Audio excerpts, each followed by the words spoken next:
देश के लोग महंगाई से जूझ रहे हैं। पीएम को टेलीविजन पर आकर जनता के सामने सफाई देनी पड़ रही है।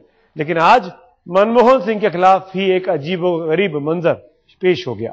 दिल्ली के विज्ञान भवन में पीएम के स्पीच के ठीक पहले एक शख्स ने अपनी शर्ट उतारी और मनमोहन और उनकी नीतियों के खिलाफ जमकर नारेबाजी की। आप भी देखिए ये सब कुछ कैसे घटा। सरकार ने डीजल एलपीजी सिलेंडर के दामों में वृद्धि का ऐलान क्या किया। प्रधानमंत्री मनमोहन सिंह विपक्ष के हमलों के बीच घिर गए।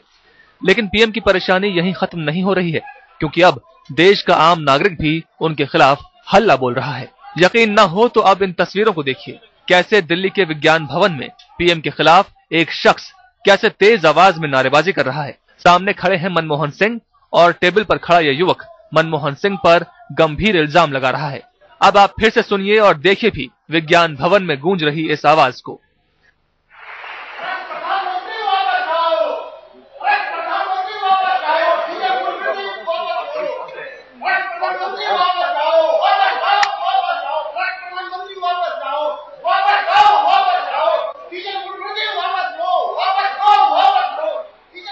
दिल्ली के विज्ञान भवन में प्रधानमंत्री जैसे ही भाषण देने के लिए मंच की ओर बढ़ने लगे, उसी वक्त यह शख्स टेबल पर चढ़कर पीएम और उनकी नीतियों के खिलाफ नारेबाजी करने लगा।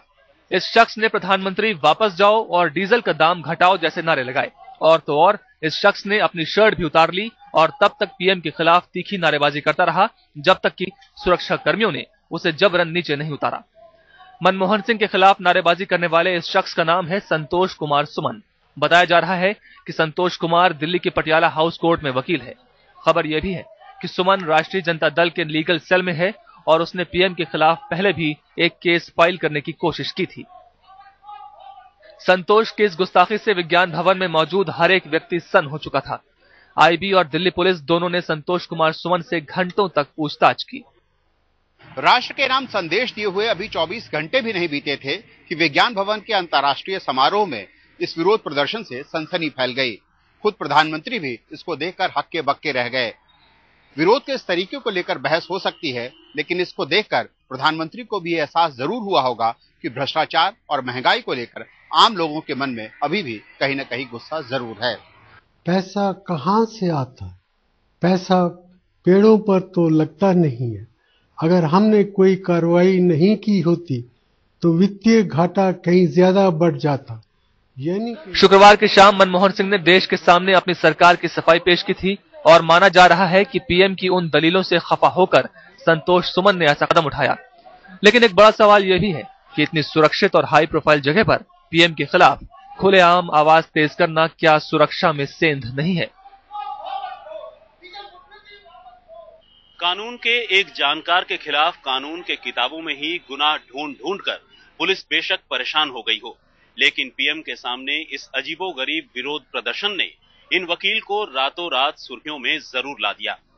बालकृष्ण और कैमरामैन विपिन कुमार के साथ सुप्रतिम बैनर्जी, दिल्ली आज तक। विज्ञान भवन में जिस तरह से प्रधानमंत्री का विरोध हुआ, उस पर अब सियासत भी शुरू हो गई है। हर कोई अपनी अपनी तरह से इसे भुनाने की कोशिश कर रहा है। कांग्रेस इसे विरोधियों के बरगलाने का नतीजा मानती है, जबकि विपक्ष इसे जनता का आक्रोश कह रहा है।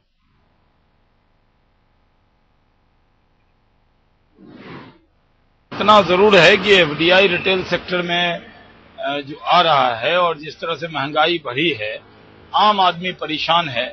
लेकिन ये पता करने का विषय है कि वो व्यक्ति कौन है और उसका मकसद क्या है। ये दुर्भाग्यपूर्ण है। प्रधानमंत्री की इज्जत देश की इज्जत है, लेकिन अपोजिशन ने जो देश के अंदर माहौल पैदा किया है, देश के लोगों को जिस तरह गुमराह किया है, उससे मुझे इस बात में कोई ताज्जुब नहीं है। इसके लिए मैं अपोजिशन को जिम्मेदार मानता हूं कि उसने देश के अंदर गलतफहमियां पैदा की हैं। कानून अपना काम करेगा और ये पता करना जरूरी है कि किस साजिश का ये हिस्सा है। जो भी किया है ये प्रॉपर प्लेटफॉर्म नहीं था और पार्टी के अध्यक्ष दिल्ली यूनिट ने जो उसको बनाया, उनको आज ही हटा दिया, डिजर्व कर दिया यूनिट को, कि भविष्य में ऐसे गैर जिम्मेदाराना आदमी को बिना सोचे समझे नहीं बनाना है। किसी को भी हो सकता है कोई टेररिस्ट बन जाए आकर के, तो इसको मैं गंभीरता से। देश की जनता बहुत ज्यादा दुखी हो चुकी है। सरकार रिफॉर्म्स के नाम पर एक तरह से देश को डिफॉर्म कर रही है। ये रिफॉर्म नहीं है और बिना जनता से पूछे, बिना जनता की भागीदारी के ये सारी पॉलिसीज थोपी जा रही हैं, रेट बढ़ाए जा रहे हैं। तो ऑब्वियसली जनता के अंदर जनता हर तरह का विरोध प्रदर्शन कर रही है। ये जनता का वो जो भी उस आदमी ने किया वो एक तरह से जनता का विरोध दिखाता है, जनता के अंदर का गुस्सा दिखाता है कि अब सर से पानी ऊपर हो चुका है। तो जनता का गुस्सा है, ये कहना है अरविंद केजरीवाल का। आगे बढ़ते बात करेंगे अब कांग्रेस और तृणमूल के रिश्तों की। ममता बनर्जी ने केंद्र सरकार से समर्थन वापस लिया, जी भरकर मनमोहन सरकार पर निशाना साधा, लेकिन आज बारी कांग्रेस की थी। पलटवार करते हुए पश्चिम बंगाल में टीएमसी को समर्थन दे रहे कांग्रेस के मंत्रियों ने अपना इस्तीफा सौंप दिया है। कांग्रेस के सभी 6 मंत्रियों ने इस्तीफा राज्यपाल को सौंपा। पहले डीजल और रसोई गैस के दामों में बढ़ोतरी ने ममता के गुस्से की आग को भड़काया और इंतहा तो तब हो गई जब रिटेल में एफडीआई को मनमोहन सरकार ने हरी झंडी दे दी। फिर क्या था, ममता ने मनमोहन को पहले रोल बैक के लिए कहा और साथ में नत्थी कर दी अपनी वो धमकी कि उनकी 3 मांगे नहीं मानी गई तो वो सरकार से समर्थन वापस ले लेंगी। ममता की पहली मांग ये थी कि रसोई गैस के 9 से 12 सिलेंडर पर सब्सिडी दी जाए। दूसरी मांग ये थी कि डीजल के दाम में 3 रुपए की कटौती की जाए और तीसरी मांग ये कि रिटेल में एफडीआई को सिरे से खारिज किया जाए। लेकिन जब प्रधानमंत्री मनमोहन सिंह ने अपने आर्थिक सुधारों से 1 इंच भी पीछे नहीं हटने का ऐलान किया तो ममता बिल्कुल भड़क गई। दरअसल ममता को लगता है कि उनकी पूरी राजनीति माँ, माटी और मानुष के इर्द गिर्द घूमती है और यही उनको लगा कि सरकार इन सब से अलग हट रही है। वो ये भी जानती हैं कि यदि उन्होंने अपने आधार को छोड़ा तो बंगाल में उनकी पूरी राजनीति पर सवाल उठने लगेंगे। वो ये भी नहीं चाहती कि वामपंथ के लिए कोई जगह बने। इन सब सवालों ने ममता को मजबूर कर दिया कि सरकार से हट जाएं और अपना रास्ता खुद तलाशे। ममता का गुस्सा इस कदर भड़का कि उनकी पार्टी ने मनमोहन सरकार को तलाक देने का फैसला कर लिया। जब केंद्र सरकार को लगा कि ममता का गुस्सा कहीं उसे डीरेल ना करते तो बार बार ममता को फोन किया जाने लगा।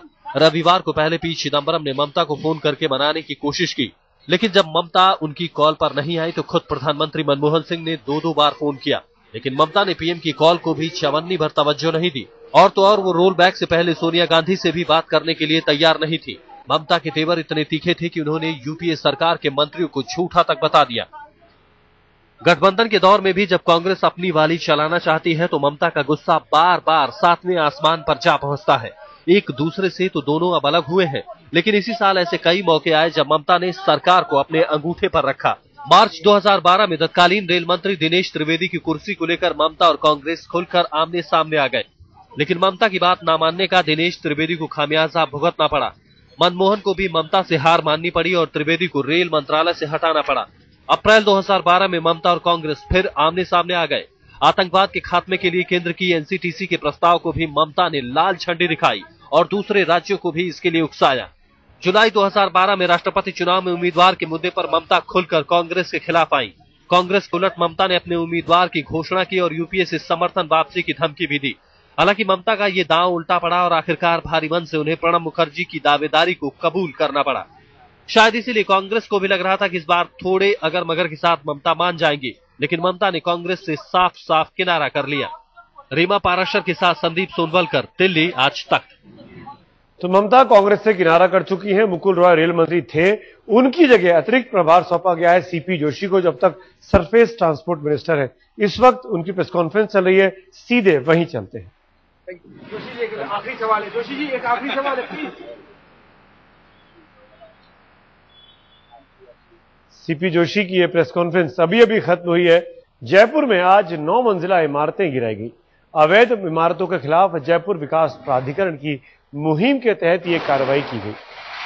9 मंजिला ये दोनों इमारतें अवैध रूप से बनाई गई थी। प्रशासन ने कई बार नोटिस देने के बाद आज इन दोनों इमारतों को बारूद लगाकर गिरा दिया।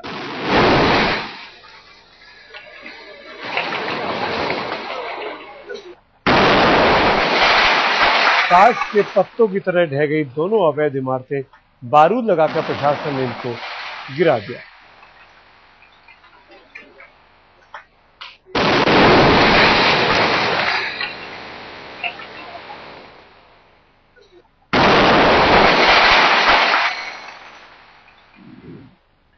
अजीबोगरीब हंगामा सिर्फ दिल्ली के विज्ञान भवन में ही आज नहीं हुआ। जयपुर का नगर निगम सदन भी एक ऐसे ही हंगामे का गवाह बना, जब धक्का मुक्की हुई, मारपीट दिखी और धरना भी दिखा। क्या कुछ हुआ जयपुर के पार्षदों के बीच, आइए आप खुद देख लीजिए।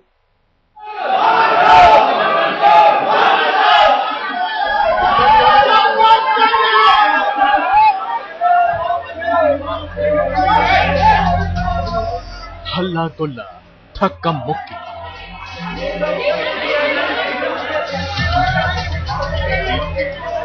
भागम भाग, नारेबाजी, मारपीट।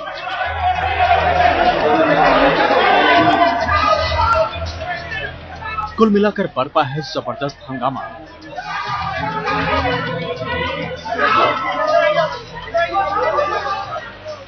ये घमासान मचा है जयपुर के नगर निगम की बैठक में, जहां पार्षद कई मुद्दों को लेकर हंगामा कर रहे हैं और जिसमें अहम मसला है शहर की साफ सफाई का। बीजेपी, कांग्रेस और निर्दलीय पार्षद आपस में ही जूतम पैजार कर रहे हैं।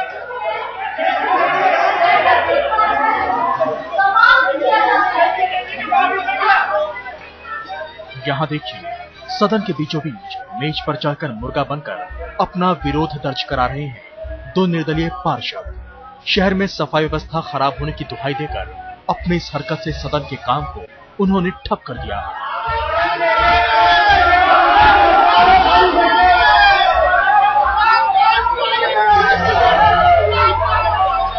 अब यहां देखिए, एक और पार्षद हाथ में बैनर लेकर पहली मंजिल से ही कूदने की कोशिश कर रहा है। इस चक्कर में रेलिंग के रॉड भी टूट गई और पुलिस वालों को उसे वहां से बाहर ले जाने में काफी मशक्कत करनी पड़ी।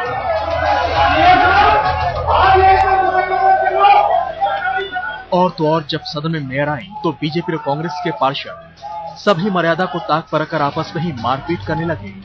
मेयर को सदन में घुसने नहीं दिया गया तो वो भी मौन व्रत पर बैठ गए। उधर मेयर के खिलाफ निगम के सभी अधिकारी अलग ड्रामा करते हुए सामूहिक इस्तीफा देने के लिए नगरीय विकास मंत्री के पास ये कहते हुए पहुंच गए कि मेयर सभी को भ्रष्ट कहती है। हमने कोई बिना अनुमति के काम, गांधी जी को पुष्पांजलि करने में किसी तरह की अनुमति की आवश्यकता नहीं होती, कभी नहीं होती है।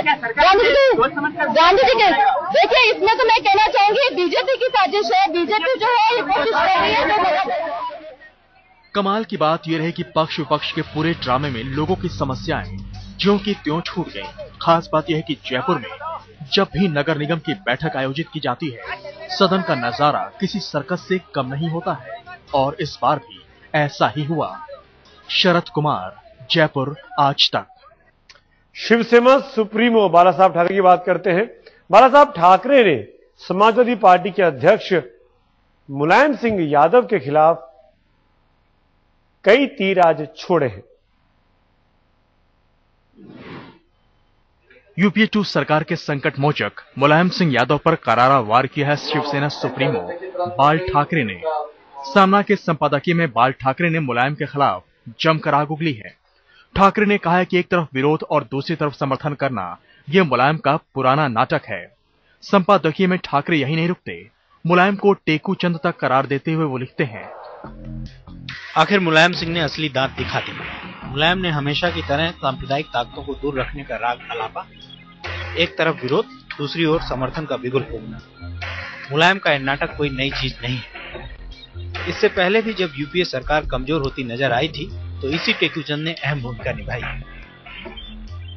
हालांकि समाजवादी पार्टी ने शिवसेना प्रमुख की उम्र का लिहाज बताते हुए सिर्फ यही कहा है कि जिनके घर शीशे के होते हैं वो दूसरों पर पत्थर नहीं फेंकते। मेरा कहना है जिसका घर शीशे के होते दूसरों पत्थर नहीं फेंकते। अभी ठाकरे जी बुजुर्ग हैं, बड़े हैं, उन्होंने जो कहा उस पर कमेंट नहीं करना चाहते, लेकिन हमारे नेता जो कहते हैं उसको करते हैं। बाल ठाकरे और मुलायम सिंह के बीच अदावत का सिलसिला पुराना है। अब देखना है कि मुलायम सिंह बाल ठाकरे के इस वार का क्या जवाब देते हैं। मुंबई से इजाज खान के साथ आज तक ब्यूरो।